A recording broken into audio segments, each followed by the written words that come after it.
Kraft presents The Great Gildersleeve. The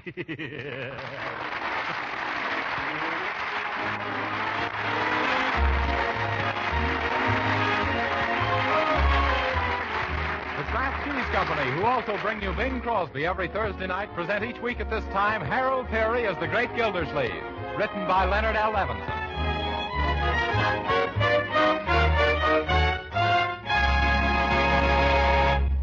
On one of the nicest streets in the bustling city of Summerfield lives Throckmorton P. Gildersleeve, a typical American uncle.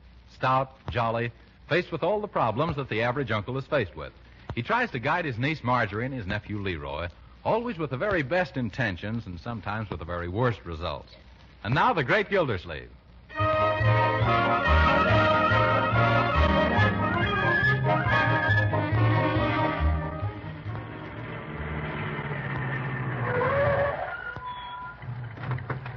Well, thanks for the lift home, Judge Hooker. You're welcome.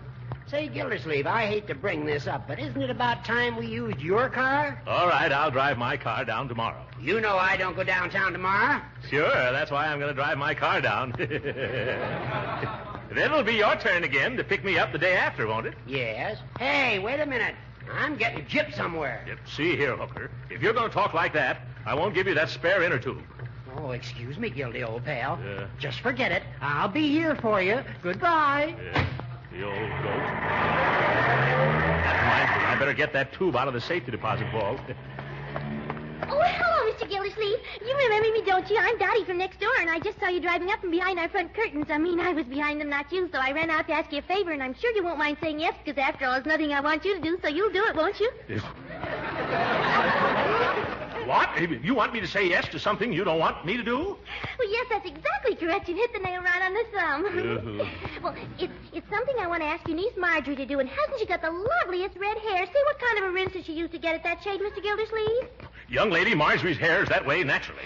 Well, naturally, that's what you would say. Well, the thing I wanted you to ask your niece to do for him is to take this list of soldier boys I promised the USO I'd write letters to and ask her if she'd mind writing instead on account of I hurt my hand and can't. What did you do? Put it in your mouth while you were talking? Oh, no. I folded it into a folding bed, and it wouldn't have been so bad, only I was in it myself at the time. Well, it was the most horrible experience. I couldn't talk for hours. You couldn't? No, wasn't that too bad? Well, you give this list to Marjorie, won't you? I know she won't mind it. Just a few names. Well, goodbye now, Mr. Gildersleeve, and take my advice. Keep away from folding beds. Yes. When I get into a bed, it doesn't fold up, it just curls up. Let me see that list. Just a few names, eh? Wow, her idea of a few names is like her idea of a few words. That family next door is beginning to get my goat. That's about the only thing they haven't been over to borrow so far, either. Next time they ask me for something, I'm going to say, good afternoon, Marjorie.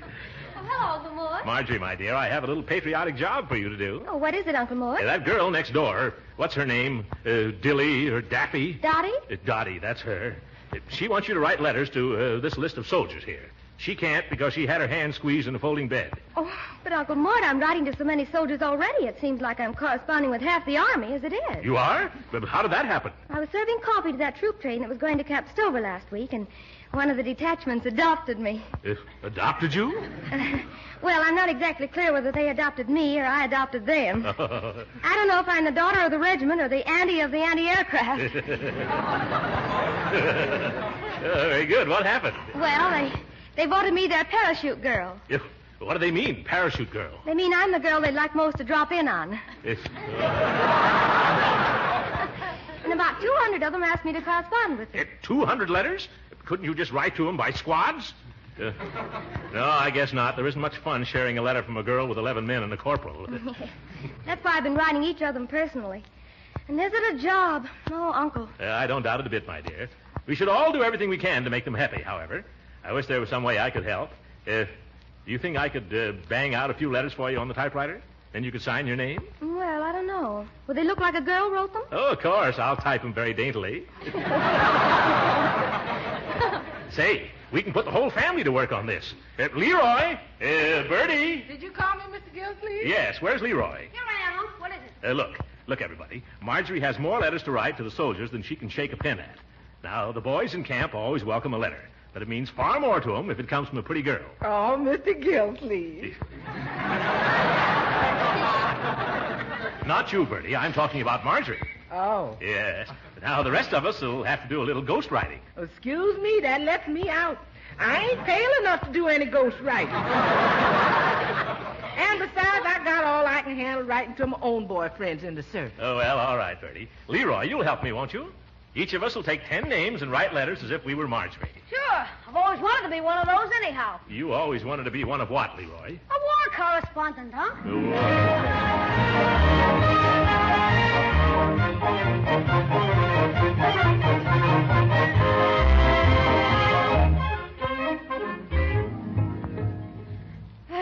Well, that's finished. Private George Butcher, Camp Stover. Dear Butch, how are you? I am fine.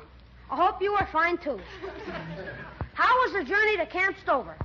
As the guy in school said when he stuck his foot out into the aisle when the teacher was passing, I hope you enjoyed your trip.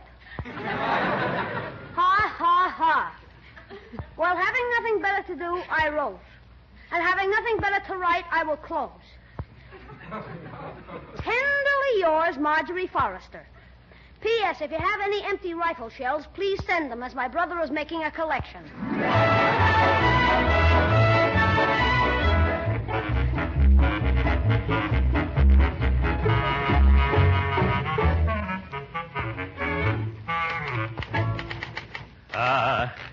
This looks like it's going to be the best one yet. Let's see how it sounds. Dear John.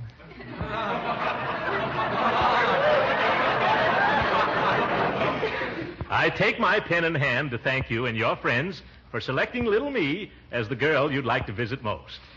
I am not unmindful of the honor bestowed upon me, but I won't let it turn my pretty little red head. It is indeed unfortunate that you are stationed so far from Summerfield. Otherwise, you could all come to dinner at our house some night, as I love to bake and cook. You know how we girls are. Well, since the shades of night are drawing near, I'd better close, as my Uncle Throckmorton thinks it's time for me to go to bed. Sincerely yours, Marjorie Forrester.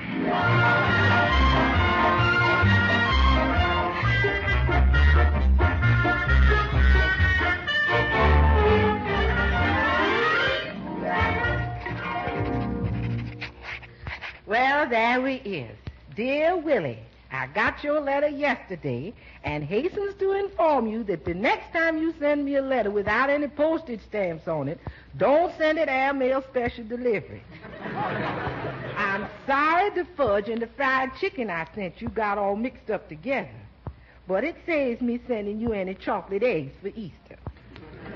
I'm knitting you another sweater to replace the one you says you lost at the target range. Only next time, kindly confine your shooting to rifle practice. Because you never was any good at Paducah Parcheesi. Yours truly, your ever-loving, everlasting, one and only Bertie Lee Coggins. P.S. Please disregard them rumors about me going out with other fellas. That's just enemy propaganda.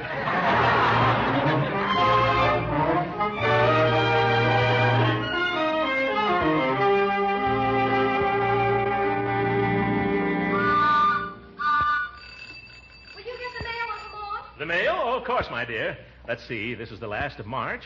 Oh, yes, that means the June magazines are due. Oh, hello, Mr. Mailman. Say, I must have 150 letters for you. What's your niece doing? Running a contest? I'm becoming a regular beast of burden. Oh, the male animal, eh? Oh, some more letters from the soldier boys, huh? Yes, and if those guys lick as many Japs as they do stamps, the war will be over pronto. Goodbye, Mr. Gildersleeve. So long. Oh, Marjorie, here's some answers to the letters we wrote to the Army. Good heavens. All of those for me? Yeah? Let me see. Business is certainly good, sis. Oh, I'll never be able to answer all of these in a month. Oh, we'll help you, won't we, Leroy? Yeah, let's start opening them. Yeah, all right. Be careful there. Yeah, now. okay. Listen to this. Dear Snooky. Oh, wait a minute, brother. Give me that letter. That one's not from the Army.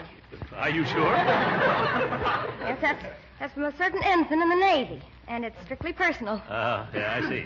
Well, we'll be true to the Army, won't we, Leroy? This one's from Camp Stover, all right.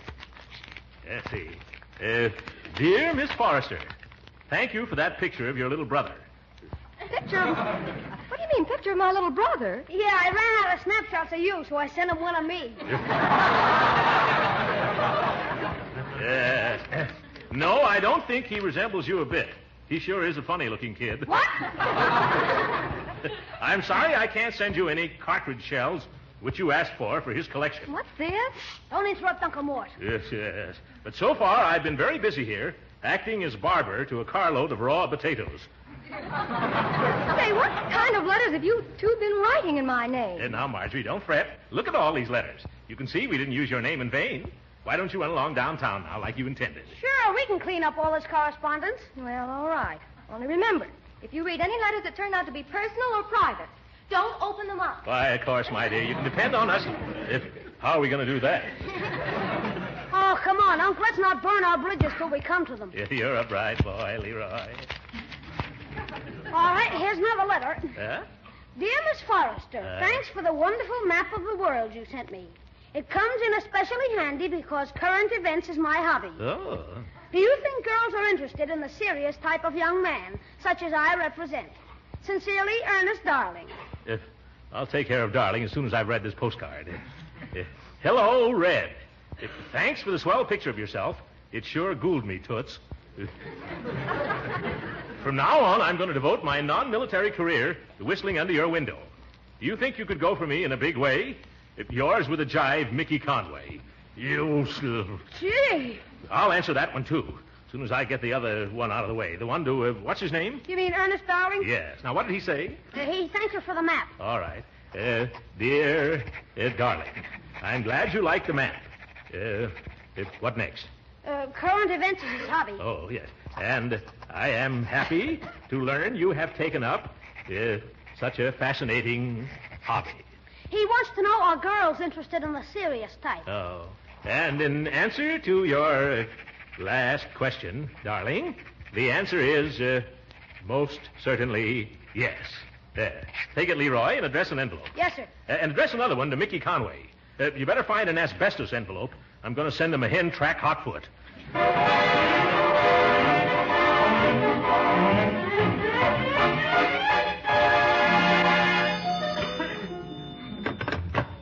Hello? Maine, 4181. Yes? One moment. Long distance is calling. Long distance. Go ahead, Camp Stover. Okay. Hello. Is this Marge? No, it's her uncle. She's out at present. Gee, I just got 3 days leave and I was coming to see you tomorrow. I was going to show up about 8. Oh, well, she'll be here. Why don't you come earlier, say about 6? Oh, well, sure, okay. Just tell her Mickey Conway's coming. All right, Mickey. It's you, eh? Didn't you get Marjorie's letter? Sure. That's why I'm coming. Why, I even bought a ring. After that letter that she wrote? Sure. Why, that did the trick. I wrote thanking her for a picture. And she wrote back, Dear Darling, I'm glad you like the map. Oh, my goodness. Leroy got the envelopes mixed up. And when I says I'm going to make a career out of whistling under her window, she replies, I'm happy to learn you've taken up such a fascinating hobby. Oh, I see it all now. And here's the topper. I says, could you go for me in a big way? And she says, Darling, the answer is yes. Well, goodbye, Uncle. I'll be seeing you at 6 tomorrow. And to think that I am responsible for this one-sided romance.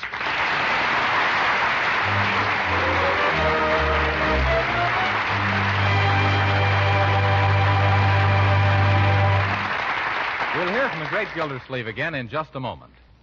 But first, I suppose you know that good nourishment isn't just a matter of eating a lot. Why, you can overeat and still be undernourished. That's why you should know the nutrition facts about the food you buy, so you can serve your family a balanced diet. So here are the nutrition facts about Parquet margarine, the delicious spread for bread made by Kraft. First, Parquet margarine is a wholesome vegetable margarine made of selected American farm products in Kraft spick and span modern plants. That's important. You want to be sure the foods you serve are wholesome and of fine quality. Next, Parquet margarine is a nourishing energy food. In fact, it's one of the best energy foods you can serve. That's important, too. Parquet helps give the pep and energy you need for hard work or play. Lastly, Parquet margarine is a reliable year-round source of vitamin A. Yes, there are 9,000 units of this important vitamin in every single pound. So next time you shop, remember that economical Parquet margarine is as nutritious as it is delicious. Yes, Parquet is well worth trying right away. So tomorrow, ask your food dealer for Parquet, P-A-R-K-A-Y. Parquet margarine, made by Kraft.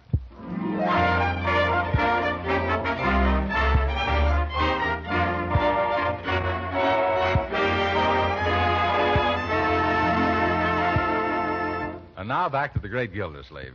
It's 6 o'clock the following morning, and our hero's fallen asleep at last after spending most of the night counting soldiers. Dear General, won't you come over for dinner? Bring your Jeep along to... Respectably yours, Throckmorton P. Marjorie. What's that? Time to get up already. Where is that alarm clock? Oh, there you are. Oh, what's the matter with this clock? It won't stop. Oh, it's a telephone. Oh, ooh, that floor is cold.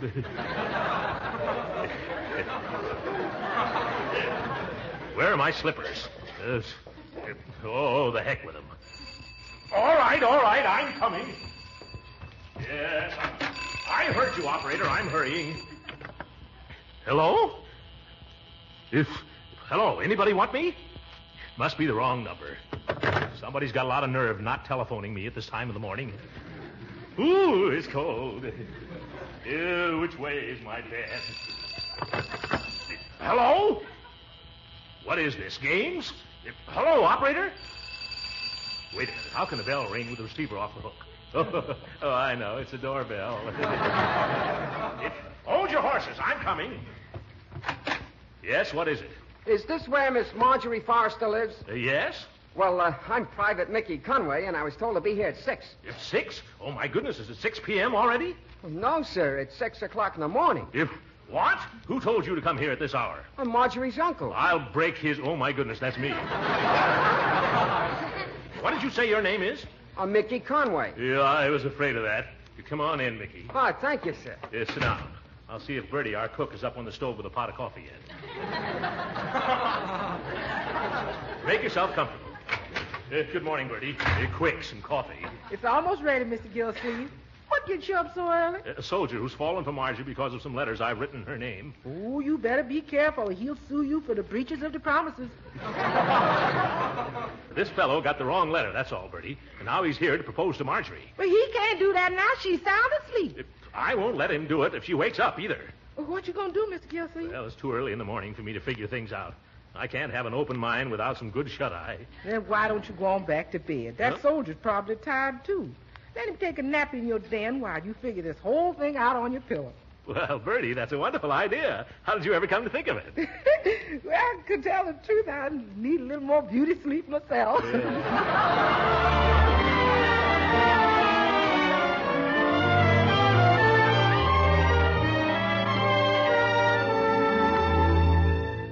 It's 10 o'clock, and Marjorie should be down soon. Now, remember, Leroy, and you too, Bertie, we mustn't leave those two alone together. But I still don't see why, If we do, he'll start proposing to Marjorie. It'll be very embarrassing for all concerned. Yes, and especially for you. But wouldn't it be a lot simpler, Unc, if we were to tell Marjorie what it was all about? You mean how you put Private Darling's letter in Private Conway's envelope, and vice versa? Well, on second thought, maybe your way is better, Unc. Well, Jeegers, here comes Marjorie now. Good morning, everybody. Well, hello, my dear. How lovely you look this morning. Yeah, you look swell to me, too, sis. That's right. And you certainly gonna look good to that soldier who came 300 miles just to pop the Ixnay, Ernie Bay, Ixnay. Just to pop what, Bertie? Oh, nothing. Nothing at all, Miss Morris. But I'm interested. Pop what? Well, that is, if he walked 300 miles, he probably gonna pop his corn. Seems to me you're all acting a little peculiar. Why, the idea, Well, maybe not, but you've got 3 of the fishiest-looking pans I've seen outside of a seafood grotto. Say, I had a swell rest, Mr. Well, don't tell me this is Marge. Well, hiya there, Red. Hi. Who is it, Uncle Mort? Why, Marjorie, you remember Private Mickey Conway, who wrote you all those nice letters? Who? Ouch. Oh, yes. How are you, Mr. Conway? Oh, now, baby, cut out that mister stuff. I'm just plain Mickey to you. Yes, he's just a plain Mickey to all of us. Why, he came all the way from Camp Stover to spend the day with you. With us, I mean.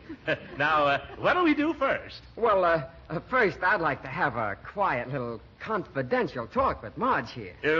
Not on an empty stomach, Mickey. Where's your sense of romance? Oh, well, all right. Let's have some breakfast first. Yeah. But right after that, I got something to show her. What is it, Uncle Mort? Well, he wants to show you the town. I mean, we want to show him the town, don't we, Marjorie? Oh, yes, of course we do. Suppose I take him out for a ride this morning. Why, fine. We'll all take him for a ride. Say, would you care to drive, Mickey? Huh, would a rabbit eat cabbage? Oh, I see. Yes, very cute. You can drive our car, and I'll sit next to you, just to show you how the gears shift and where to put on the brakes. And, Marjorie, yes? You can sit in the back seat with Leroy.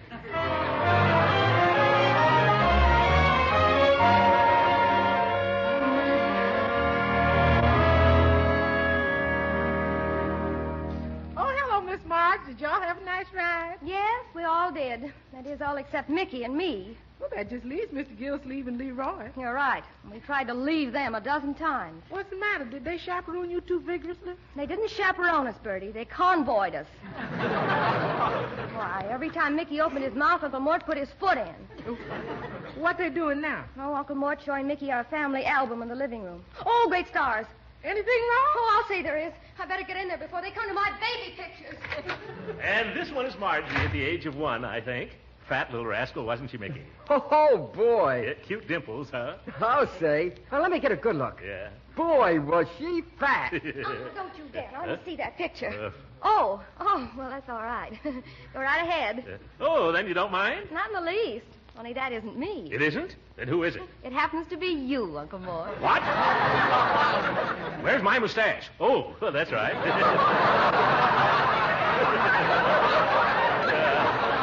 didn't have one, did I? Say, Uncle Mort, Huh?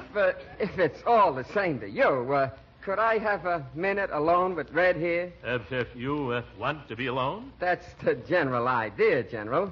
Well, how about it? Why, of course, I understand. All right, but only a minute, mind you. Bertie, quick. Get in there and do something. Yeah, but what? Anything. Don't leave them alone till someone relieves you. Just move the piano, dust under the rug. Play the Star-Spangled Banner. What does it matter? Yes, sir. Play What Does It Matter? Oh, how do I get myself into these messes? Oh, now there's somebody at the door. As if I didn't have enough to do already. Here's the mail, Mr. Gildersleeve. I've got a gob for Marjorie, too. No, thanks. She has a soldier in the living room already.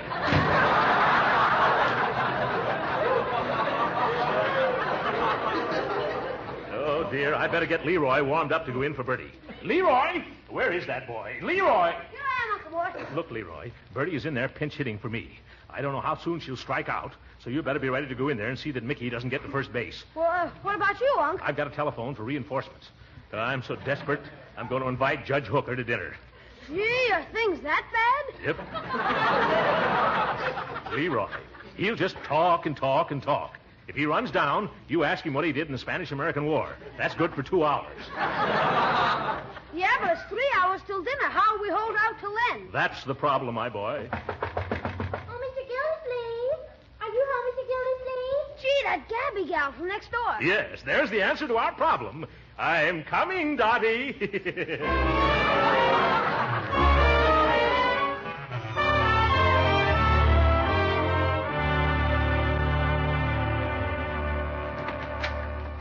Hello, Gildy. Sorry I'm late for dinner. A fine time to come here for dinner, 8 o'clock. And you're a fine friend to depend on, Judge Hooker. Now, wait a minute. I won't wait another minute. We waited as long as we could, then we had our dinner. You mean you didn't wait for me? No, that girl from next door took your place, Judge. What delayed you? I had a puncture with that rubber strainer you gave me for an inner tube. That wasn't a strainer. That tube was made out of the finest reclaimed Gildersleeve girdles. Why? You big blowfish. What? And after I've been hauling you to town every day on my poor thin tires. I've got a good notion to punch you. Judge Hooker, you couldn't punch your way out of a bag of marshmallows. Guess I'll have to show you. I'd polish you off with one uppercut, only I can't decide which chin to aim for. Oh, yes? Well, you twitch one eyebrow at me, Hooker, and the first aid girls won't know where to begin. Is that so? Yes, that's so. Well, I'll let you start Yes, Hooker, what's going on here? Oh, your uncle swindled me out of a lot of free rides. Serves you right for standing me up when I needed you here to keep that soldier from proposing to Marjorie. What? Yeah, she doesn't know. And this is all your fault, Hooker. Marjorie, let me explain. Some letters were sent to the wrong soldiers, and he thought that you, it's too involved. Mickey wants to marry you. Oh, is that what he's been trying to say all day? Well, he had me worried. I thought he was trying to tell me that my slip was showing. Hey, Unc, Mickey, I'd like to talk to you, private. Oh, I might as well do the other half of the job. Send him in. Now, Judge, you and Marjorie go out the other door. Okay, Gildy.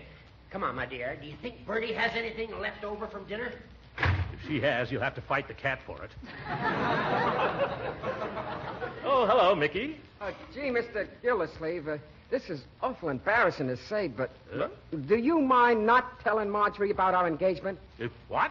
Well, you see, I guess I changed my mind. Now I'm nuts about this little Dottie gal from next door. Gee, she isn't as pretty as Marjorie, but I get a chance to talk to her. You do? Yeah, and she's such a wonderful conversationalist. I'll grant her that. Well, maybe it's all for the best, Mickey. You and Dottie run along now, and lots of luck. You're going to need it. Well, gee. Thanks, Mr. Gildersleeve. Hey, Dottie, come on, let's get out of this dump. Yeah, well, I knew everything would come out all right. Uncle, Huh? look at this telegram that just came for me. It's from some, Captain Earl Eby at Camp Stover. Oh, Captain Eby. Well, I've been corresponding with him. Oh, for you, of course. What does it say? Dear Marjorie, hooray, we are being transferred to Summerfield. Since you frequently requested the pleasure of my company for dinner at your home, I'm happy to accept for tomorrow night on behalf of my entire company and myself. Yo, this is going to be one of my bad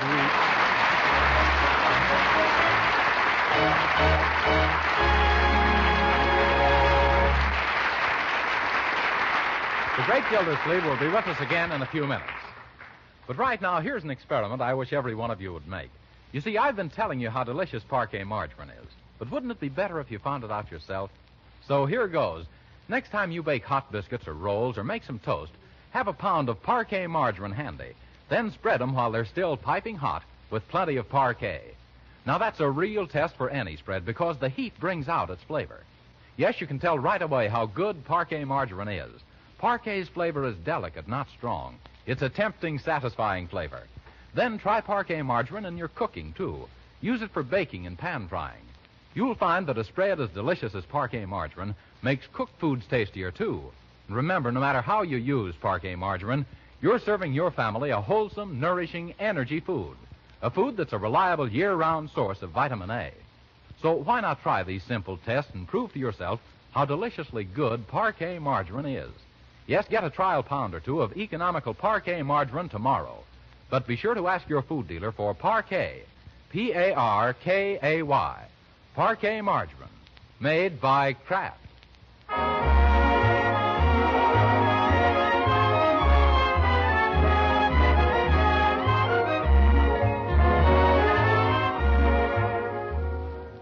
Ladies and gentlemen, I wish all of you would take a tip from your Uncle Mort and do something for your Uncle Sam. Buy more United States government bonds and stamps. There's no finer investment in the world today, for in every way they protect our future. Our choice is clear. Which do we want? Our country's bonds or those of the Axis? Good night.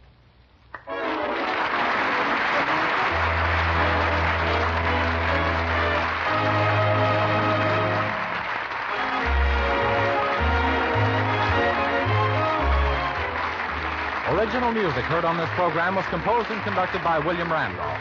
This is Jim Bannon speaking for the Kraft Cheese Company and inviting you to be with us again next week at this same time for the further adventures of the great Gildersleeve. This program has come to you from Hollywood. This is the National Broadcasting Company.